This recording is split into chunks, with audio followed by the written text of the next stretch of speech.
Bueno, seguimos en Pórtense Bien. Bueno, está circulando entre gente vinculada al periodismo y a la política un informe político muy interesante acerca de la realidad de la coyuntura, ¿no? De cómo están los principales referentes nacionales, eh, quién tiene mejor imagen, quién tiene peor, quién mejoró, quién empeoró. Todo esto que permanentemente se está midiendo. Y tenemos un referente del análisis político para hablar. Sí, estamos con Alejo Paceto, asesor y consultor en comunicación estratégica. Eh, Suele la radio, creo, hablar con él, lo he escuchado. Alejo, ¿cómo estás? Buen día. Buen día, Claude, Rubén, ¿cómo están? Muy bien, gracias. Muy bien. Alejo, tenemos acá un resumen de un estudio que hizo la consultora Poliarquía, que nos gustaría que repasemos juntos y por supuesto saber tu opinión al respecto. Es un estudio que se hizo ahora en mayo del 2022 y como conclusión, bueno, tiene muchas conclusiones, ¿no? Pero sin lugar a dudas, como que desnuda la enorme crisis del gobierno nacional. Entre los puntos más importantes habla de la agudización del proceso inflacionario y de los niveles de rechazo social del gobierno a través de la pelea interna que tienen el presidente y el vicepresidente, que se acercan a niveles récord, dice. Sí, sí, como ustedes dicen, este último informe de Poliarquía, así como tantos otros que están circulando, digamos que se hacen mes a mes, porque finalmente estos informes de coyuntura suelen distribuirse todos los meses, siguen confirmando algo que se está viendo, yo diría, desde que empezó un poco a promediar la pandemia por 2020, que es cómo iba paulatinamente, progresivamente, mejor dicho, creciendo la imagen negativa del presidente Alberto Fernández, mejorando la imagen positiva en ese momento de Horacio Rodríguez Larreta, pero cómo iba modificándose el humor social y cómo también progresivamente fue cambiando, digamos, fue de alguna manera empeorando el humor social, fue siendo cada vez más deslegitimada las principales dirigencias, porque la imagen negativa que creció no es solamente la de Alberto Fernández, también ya venía en crecimiento la de Cristina Fernández de Kirchner, también la de Mauricio Macri, con una valoración muy negativa de lo que había sido su gestión, y lo que vemos ahora son como, digamos, reconfirmaciones de este panorama que tenemos, de que bueno, la política o los principales dirigentes y los partidos principales, en este caso coaliciones, porque ya hace mucho que venimos hablando de coaliciones políticas, bueno, no están pudiendo sostener algunos pisos mínimos de representación, digo, más allá de lo que tiene que ver con lo que es específicamente por ahí la militancia, se está empezando a notar que puede llegar a haber un voto muy volátil y lo que fue permitiendo también el crecimiento de una figura como Javier Milei, ¿no? Sí, Pero este es un estado de la situación, me digamos. llama la atención como, a diferencia de los informes anteriores, que los seguimos, seguramente vos los seguís, Alejo, pero hay un punto muy interesante que dice que se rompe el piso político histórico del kirchnerismo. Eh, eso implica algo, un punto de inflexión, es algo distinto, ¿no? Porque el resto más o menos, la suba y baja de imagen es un dato muy volátil, que está atado a la coyuntura y a la situación económica, pero que se rompa un piso histórico de votos que se vendría a ser el núcleo duro de votos del kirchnerismo es algo que no lo había escuchado antes. No, no, y además es lo que vos decís y también obviamente está agudizado por la interna cada vez más fuerte, digamos que ya es muy evidente hace una buena cantidad de meses. Me parece que se blanqueó de manera muy explícita en lo que fueron las elecciones legislativas del año pasado y de ahí en más fue empeorando. Bueno, ahora esto también es digamos, es uno de los factores claves que haga, digamos, que genere como resultado lo que vos decís, ¿no? Que se rompió este piso mínimo y que se genere cada vez mayor distancia entre quienes apoyaron en su momento, bueno, la fórmula Fernández-Fernández, y que ahora ya no se sienten o pueden no sentirse contenidos por ese espacio, y obviamente tiene mucho que ver en esto la situación económica desde ya, pero creo que estas internas tan explícitas generan cada vez mayor rechazo, ¿no?, de quienes lo apoyaron en su momento. Fue impresionante en este contexto lo sucedido ayer en el acto de la UOCRA donde estuvo Alberto Fernández y hubo, bueno, se caracterizó más por las ausencias que por las presencias, ¿no?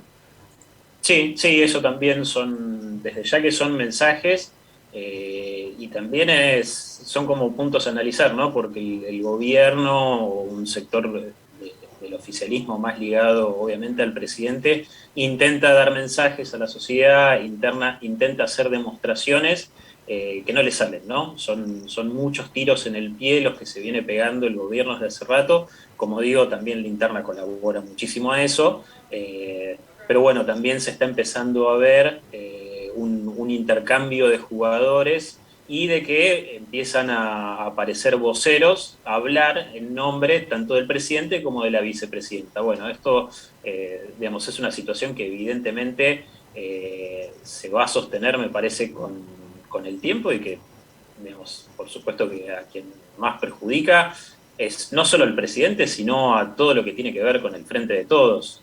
Hay un corrimiento muy importante de los sectores más ligados a la vicepresidenta, que me parece que están haciendo un abandono total del barco para no quedar pegados a algo que ellos ya están dando por hecho, que es una derrota en el 2023. Sí. Entonces, bueno, ahora lo que se ve es que se están tirando misiles permanentemente y es esto, tratar de quedar despegados de una derrota casi anunciada. Es increíble, ¿no?, que la vicepresidenta de la Nación y todos los funcionarios que son parte del Gabinete Nacional estén hoy siendo la oposición al gobierno, ¿no? La sí, oposición la más importante, la mayor oposición al gobierno dentro del Estado, sí. O sea, estando en el Estado, ejerciendo el poder, son la oposición. Son fenómenos que se dan en esta Argentina loca, ¿no?, por decirlo de alguna manera, porque es difícil de entender. Sí, pero con implicancias muy concretas, porque ayer digamos, hubo apenas horas de diferencias entre aplicarle retenciones al trigo y no aplicarle retenciones al trigo. O sea, medidas económicas tan grosas como esa se desmienten, se enfatizan desde el propio presidente y después se desmienten a las pocas horas. Es un tembladeral, ¿no? Sí, es como un récord hay una situación, digamos, o un hecho que yo lo suelo usar bastante de ejemplo, que tiene que ver también con estos tiros en el pie que se ha dado el gobierno casi desde el principio, y es el caso de Vicentín, ¿no?, que nunca logró llevar adelante, no logró generar una narrativa, no logró meterle épica a lo que tuvo que ver con toda la situación de Vicentín, que después tuvo que dar marcha atrás. Y ahora sinceramente no recuerdo, pero no es el único caso en que el gobierno trató de llevar una batalla, por decirlo de alguna manera, y no pudo y tuvo que retroceder. Bueno, esos son, como digo, tiros en el pie que se van acumulando, y hoy en una situación, en una coyuntura bastante peor de la que era en su momento, más allá de la pandemia nomás, digo, pero era como todavía los primeros meses del gobierno, pero ya teniendo en cuenta que falta y no falta, como digo yo siempre, para las elecciones, porque los tiempos, bueno, son bastante tiranos también, pero sigue cometiendo errores y sigue quedando muy mal parado, y en esto que ustedes también dicen, ¿no?, que en cuestión de horas hace un anuncio y después se retracta o dice, no, bueno, pero quizás no era esto. Pasó también el caso del presidente en Europa diciendo un día que él estaba totalmente convencido de que era casi como el designio natural que iba a ir por la reelección, y al otro día en otro país dijo que no, que ahora no estaba pensando en ser nuevamente candidato a presidente. Bueno, ahí la verdad que... Sí, perdón. No, se me ocurre decir, el presidente está en modo analógico, se nota que hoy la comunicación está globalizada, que existen las redes sociales. Eso pasaba antes, ¿no?, que el actor político podía tener un discurso en un lugar y un poco ayornarse a a lo que lo rodeaba, a la coyuntura, en este caso europea, podía tener un discurso y después viajar y acomodar el nuevo discurso a la realidad donde él se presenta. Pero hoy, con la globalización de las comunicaciones, eso es imposible, porque uno puede escuchar el discurso que da en Europa en vivo y en directo desde Argentina. Es una locura. El problema de comunicación es inentendible. ¿Qué opinión tenés al respecto, Alejo? Entiendo que sabes del tema y me gustaría saber tu opinión. El problema de comunicación del gobierno nacional.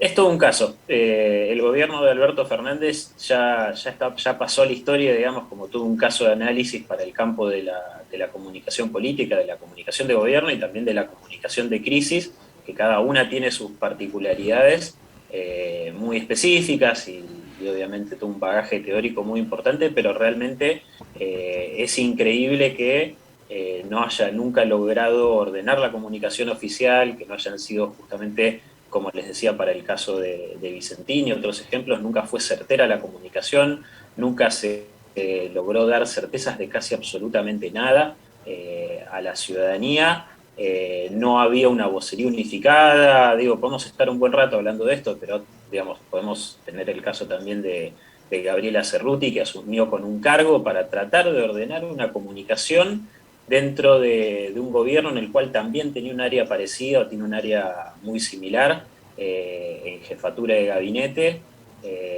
Pasa esto, digamos, y además el presidente, que se sabe, porque es algo que es casi vox populi, que él básicamente hace lo que quiere y que no cree en los asesores de comunicación, siendo que Argentina es un país que tiene una cantidad muy importante de profesionales en comunicación política, muchos muy cercanos además al gobierno, ¿no? Pero en su círculo íntimo él no confía en esto, digamos, no confía ni siquiera en las personas que en algún momento han manejado sus redes sociales.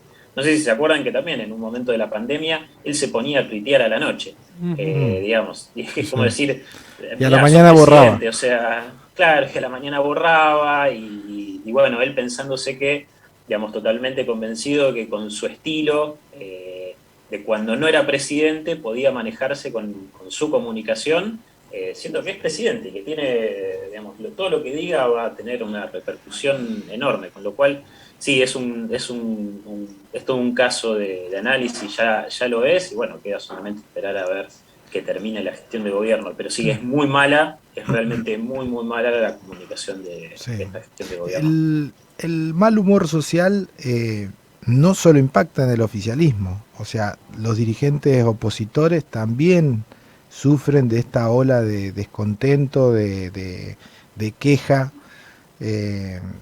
y también ven mellados sus imágenes. Estuve viendo en este informe también que Larreta cae en su posicionamiento, que Patricia Bullrich también se mantiene entre los dirigentes con mejor imagen, pero con matices, y Mauricio Macri también. Mauricio Macri... El que asoma mejor es Milei, lejos. Sí. La imagen positiva de Macri, por ejemplo, cae a 19% también. Y como decía Rubén, y habías también hecho una mención, Alejo, el fenómeno de Milei, ¿no? Que alcanza este mes el primer puesto en el ranking de políticos favoritos. El problema de Milei más grande es que se lo considera precisamente un fenómeno, ¿no? Y los fenómenos no suelen ganar elecciones. Sí, en eso coincido. Yo trato de no usar el término fenómeno porque me parece que digamos, Milei era un fenómeno antes de presentarse elecciones, digamos, cuando empezó a tener cada vez mayor resonancia a nivel en la opinión pública, digamos, pero ya está dentro del sistema político y es un jugador que evidentemente está influyendo en la arena política, digamos, más allá de que él se siga considerando por fuera de la casta, bueno, ya está incluido, digamos, dentro de la casta política. Yendo a lo anterior, Mauricio Macri nunca tuvo, o sea, siempre sus valores si miramos por ahí números en lo que se dice el histórico, desde el final de su gestión a hoy nunca tuvo una imagen positiva alta. Él siempre compartió con la vicepresidenta mayor número de imagen negativa que de positiva.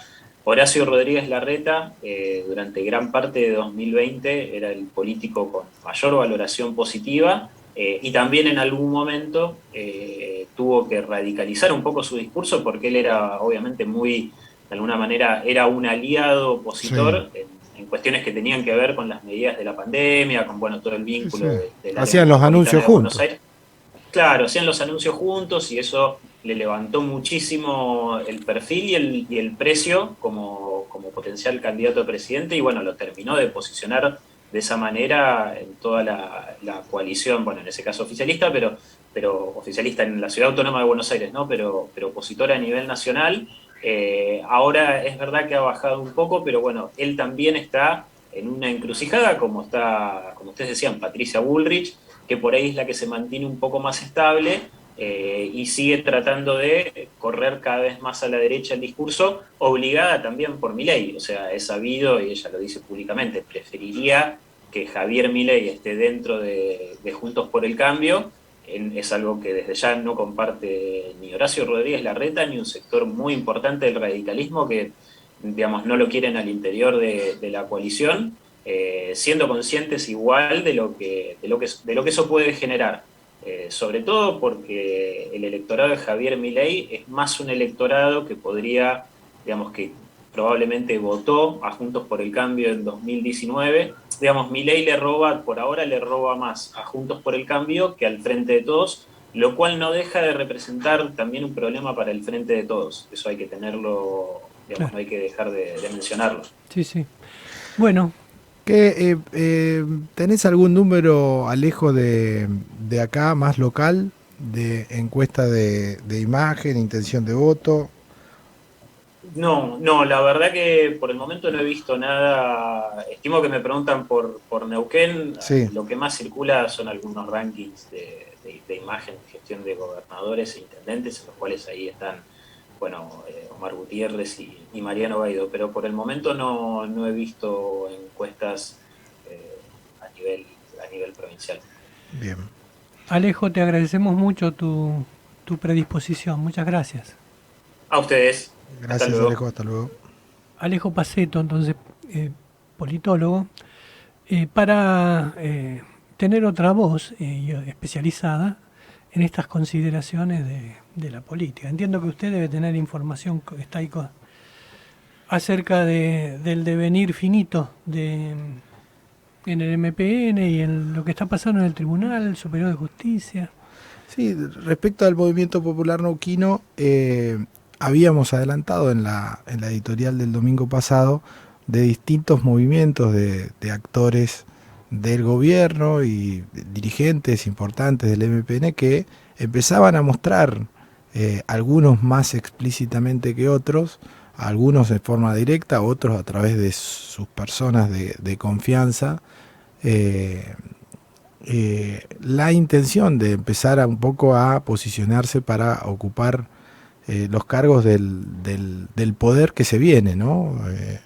De cara al posicionamiento a la interna que se va a llevar a cabo en la última semana de octubre o los primeros 2 fines de semana de noviembre. Y como dato relevante, obviamente todo apunta a la figura del hipotético candidato a vicegobernador. Bueno, esta semana nosotros hablamos y tiramos algunos nombres en la mesa, no de manera caprichosa, sino porque teníamos la información y las fuentes que indicaban el trabajo interno que estaban haciendo dentro del partido y algunos movimientos que indudablemente se tienen que leer como con una intencionalidad política. Bueno, el fin de semana pasado lo tuvimos a Osvaldo Giancafilo, que negó su intención o su trabajo, al menos de manera directa, para ser candidato a vicegobernador. Simplemente atribuyó su trabajo a la gestión y dijo que el mejor posicionamiento de un dirigente es a través de la gestión, con lo cual un poco puso en claro qué es lo que está haciendo. Y la otra persona que estaba haciendo movimientos y acciones, convocando una reunión para este martes, era Pablo Gutiérrez, que es hermano del gobernador, que es Pablo titular Gutiérrez del COPADE. Esta semana, en función de eso, hizo declaraciones el ex gobernador y líder del sector azul, Jorge Zapag, con el periodista Pancho Casado, que me gustaría que compartamos y saquemos juntos después conclusiones, Rubén. Bueno. ¿Podemos escuchar el fragmento de Jorge Zapag donde habla de este tema? Usted habló del acto del Chocón. Sí.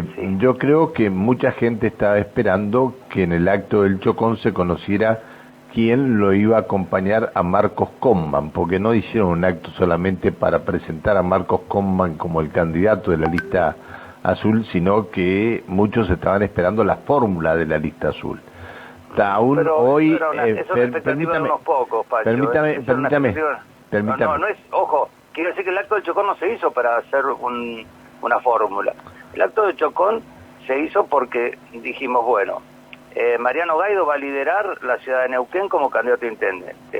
Omar Gutiérrez va a liderar el MPN como candidato a presidente del partido, y Marcos Comban va a liderar la precandidatura a gobernador para la lista azul. Bien. Esa era toda la definición, y yo me ofrecí, si hacía falta, formar parte de la convención del partido. Ese era el objetivo del Chocón, no había ningún otro, porque no había... Bueno, pero las expectativas estaban...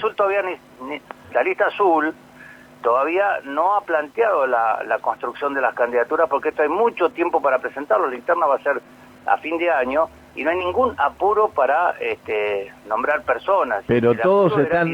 Pero hay muchos, hay muchos que están comprando trajes, como ser... Algunos puede ser, y están todos legitimados para comprar trajes, pero ya Omar Gutiérrez y Marcos Comban han adelantado que este tema lo va a resolver la lista azul oportunamente en su momento, y que las preferencias tanto de Omar como de Marcos están dirigidos a una mujer que acompaña al precandidato a gobernador. Ah, bien. Entonces están dirigidas hacia una mujer. Las preferencias que ya han manifestado públicamente tanto Omar Gutiérrez como presidente del partido y como referente de la lista azul y como gobernador, y bueno, y Marcos también como precandidato a gobernador, están orientados a que la fórmula esté equilibrada como hicimos en su momento con Ana Pechel, ¿no? Es decir, que haya una mujer integrando la lista, ¿no? Bien, ahora, ¿sabe por qué le pregunto esto? Y ya que usted habló de una mujer, porque el hermano precisamente del señor gobernador está posteando en todas las redes sociales que quiere ser candidato a vicegobernador. Bueno, yo creo que todos los que quieran ser candidatos a gobernador, a vicegobernador, a diputados, a intendentes, pueden postularse, ¿no? Ahora, la lista azul lo va a definir la lista azul, ¿no? Está bien. Sí, pero la preferencia es por una mujer. Eso es lo que ya han manifestado Omar y Marcos, y en mi caso, cuando me tocó a mí elegir en los dos periodos, elegí que me acompañara una mujer. ¿Y usted no va a incidir en nada en lo que tengan o quien tenga que acompañar a Comban? Yo creo que las preferencias del gobernador tienen que ser dirigidas y de alguien que conforma una fórmula, tienen que estar dirigidas a armar un equipo de trabajo que tengan afinidad, tengan digamos un horizonte común, tengan objetivos comunes, y que armen un equipo, ¿no es cierto? Entonces, si ya Marcos Comban y Omar Gutiérrez han manifestado que va a ser una mujer dentro de la lista azul, bueno, las orientaciones de la lista azul van obviamente dirigidas a una mujer. Usted como un hombre... No hay ningún nombre, quiero aclarar, Pancho. No, pero es que he visto, se puede imaginar que a uno le llegan muchísimas informaciones, y he visto incluso mujeres que están, gente de la seccional primera, que están postulando. La lista azul, Pancho, la lista azul lo va a definir en su momento, y todavía no hay ningún nombre, ni siquiera inspectores, o sea, no tenemos todavía dentro de la lista azul hechas reuniones dirigidas a ese sentido. Es decir, la reunión que se hizo en Chocón, que muchos adversarios nuestros la quieren minimizar, que fue el acto más grande cuantitativamente hablando de los que yo tengo registro como memoria en la provincia de Neuquén, porque había colas de autos desde Cenillosa hasta el Chocón, pero no importa si lo quieren minimizar, cada uno ve lo que quiere y lo que siente, ¿no? Nosotros vimos la realidad allí, fue un acto muy grande y fue dirigido solamente a liderar. Estamos liderando con Marcos Kaufmann, es el quien lidera la conformación de las listas, y nunca se habló dentro de la lista azul todavía de una reunión para definir el tema de quién acompañará. Sí, las orientaciones están dirigidas a que sea una mujer. Está bien. Obviamente que cuando hablé de la seccional primera hablé de Gloria Cifuentes, Hasta ahí se pueden sacar tantas conclusiones, tantas. Vamos a tratar de ordenar un poquito todo lo que dijo Zapag. En principio, el candidato a vicegobernador, entiendo que por los tiempos electorales y demás se va a conocer en el mes de septiembre, con lo cual, tal como lo dice Zapag, hay todavía tiempo y hay que administrar esos tiempos. Fíjense que Zapag dice que tanto Marcos Kaufmann como Omar Gutiérrez ya manifestaron su preferencia por una mujer, sí. Pero él no dice que él manifestó una preferencia por una mujer, no, con fue lo cual muy cuidadoso en eso y en recalcar que hace falta un equipo que esté consustanciado con la línea que baje el candidato a gobernador. Exactamente, pero él no se alinea, él no dice yo estoy de acuerdo con ese pensamiento, sino que pondera la opinión del gobernador y del vicegobernador en su preferencia por una mujer. Y después habla del sistema de la lista azul.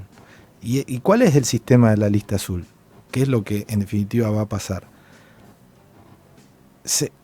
Si hay una preferencia porque sea una mujer, bueno, entonces se traerán a la mesa chica de la lista azul los nombres de esas mujeres. Y ahí, ¿cuál es el sistema? El sistema es que, decir, bueno, estas dirigentes que me trajiste, quiero evaluar en una encuesta cuál es su intención de voto y cuánto suma a Marcos Kaufmann en caudal de voto en un escenario electoral. Sí, son las dos cosas principales. Son las dos cosas principales. Y ahí es donde está el problema. Porque hoy, entre las dirigentes que se mencionan como posibles candidatas, no hay ninguna que sume algo. Caudal electoral a los votos que ya tiene la estructura de gobierno y Marcos Kaufmann. Y todo esto suma, siempre es importante en todos los escenarios, pero en este es aún más importante porque Marcos Kaufmann tiene enfrente a Rolando Figueroa, al cual tiene encuestas donde lo muestra con una intención de voto importante y con un nivel de margen importante. Por supuesto, la elección del vice está esperando esto también. O sea, ¿cuánto mide Rolando Figueroa a medida que el tiempo va pasando? No se quiere apurar Zapag, me da la sensación, porque sabe que la elección del vice es el último golpe de efecto que tiene que dar antes de enfrentar la interna propiamente dicha. Sí, y tiene que tener estas características. Por eso yo, aunque Zapag no lo dice, de alguna manera Zapag está diciendo guarda, porque no nos metamos en una encrucijada o en un capricho de género, cuando en realidad tenemos que poner a una persona que mida y que le sume. Es evidente que le produce urticaria definir por una cuestión de género. Él quiere definir claro por lo que sirva. Igual él de alguna manera pone el ejemplo de su gobierno cuando eligió a Ana Pechen. Sí, 2 veces. 2 veces, y es como que dice, bueno, yo tuve ese criterio, pero no quiere decir que lo tenga ahora. Entonces ahí está la discusión. Está claro que Jorge Zapag rechaza los movimientos estos políticos que está haciendo Pablo Gutiérrez. Jorge Zapag es un caballero, pero es una persona... No lo rechaza desde ahora, hace rato que viene. Sí, obviamente es conocida su diferencia política y su distanciamiento, de hecho tengo entendido, no tienen diálogo. Y bueno, fue muy claro, ¿no? Al estilo Jorge Zapag. Jorge Zapag no es una persona que va a atacar, a agraviar o a criticar de manera directa y velada nunca a otro dirigente, siempre lo hace con un estilo muy señorial. Pero bueno, los que sabemos, lo que los conocemos un poco, sabemos leer entre líneas los mensajes que envían en este tipo de entrevistas. Bien. Con lo cual, esta reunión del martes, que era una reunión de arenga política, digamos, de preparatorio de un operativo Clamor, mutó finalmente a una reunión de agradecimiento por el trabajo y el éxito del acto del Chocón. Y bueno, yo creo que un poco va a quedar ahí, ¿no? Va a quedar ahí. Sí. Estratégicamente no le conviene, convengamos, no le conviene al MPN dar la fórmula que tiene más chances de ganar ahora. La fórmula oficialista, digamos.